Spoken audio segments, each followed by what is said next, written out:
देखिए, सबसे पहले तो मुझे ये लगता है कि इन लोगों की जो स्ट्रैटेजी है वो अब तक बन ही नहीं पा रही है। यही सबसे बड़ा खामियाजा जो दिख रहा है इंडिया अलायंस का, वो है कि इनकी कोई स्ट्रैटेजी नहीं बन पा रही है।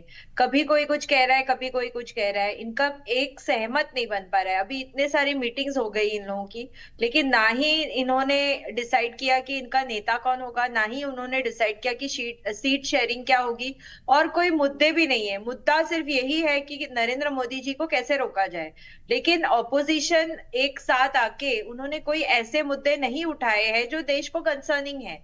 अब बात यही है कि नीतीश जी शायद अपने पार्टी के सारे कंट्रोल्स खुद के पास रखना चाहते हैं, क्योंकि उनको किसी बात का डर था कि जो करंट उनके जो पार्टी अध्यक्ष थे, उनके विषय में जो सुनने आ रहा है, शायद यही डर नीतीश जी के मन में था।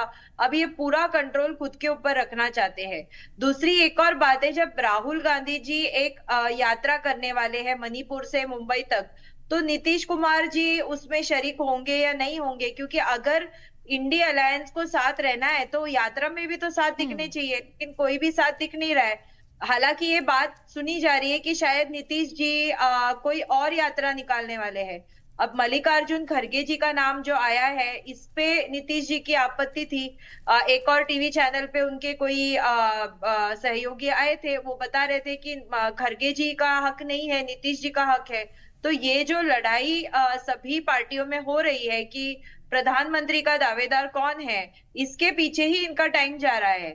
इलेक्शन कैसे जीतना है, या मुद्दे लोगों के सामने कैसे लाना है, या एकजुट होके किस तरह से सामना करना है बीजेपी का, ये उनके समझ ही नहीं आ रहा है। और अब आप देखेंगे तो इलेक्शन को सिर्फ 4 ही महीने, शायद 4 भी महीने नहीं बचे हैं।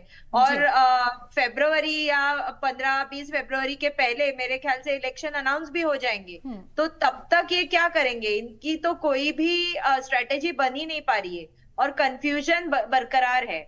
तो मुझे लगता है कि सबसे पहले तो ये जितने भी इंडिया अलायंस के पार्टीज है, इन लोगों ने साथ आके एक निर्णय लेना पड़ेगा उनको कि वो जनता को क्या दिखाए, क्या साथ दिखाए। सिर्फ ये चाय समोसा खाने के लिए तो पार्टीज नहीं हो रही है या हम्म। मीटिंग्स नहीं हो रही है, बल्कि कुछ असली मुद्दे लेके अगर वो आगे बढ़ सके तब कुछ हो सकता है। ठीक है। वरना तो ये अलग अलग रह के पूरी तरह से बढ़ते ही जा ये रहे हैं। चेहरे जो इंडिया अलायंस के अंदर नजर आ रहे हैं, क्योंकि नीतीश कुमार ने अब जेडीयू की जिम्मेदारी फुल फ्रेम अपने हाथों में ले ली है, सुमित्रा गोयनका जी।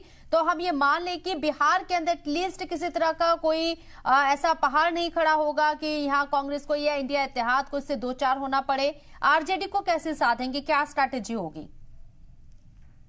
देखिए, मैं बार बार यही कह रही हूँ कि स्ट्रैटेजी क्या होगी ना, यही समझ में नहीं आ रहा है। क्योंकि ये जो सारे दल है, इनकी जो खुद की महत्वाकांक्षा है वो बहुत ज्यादा बड़ी है।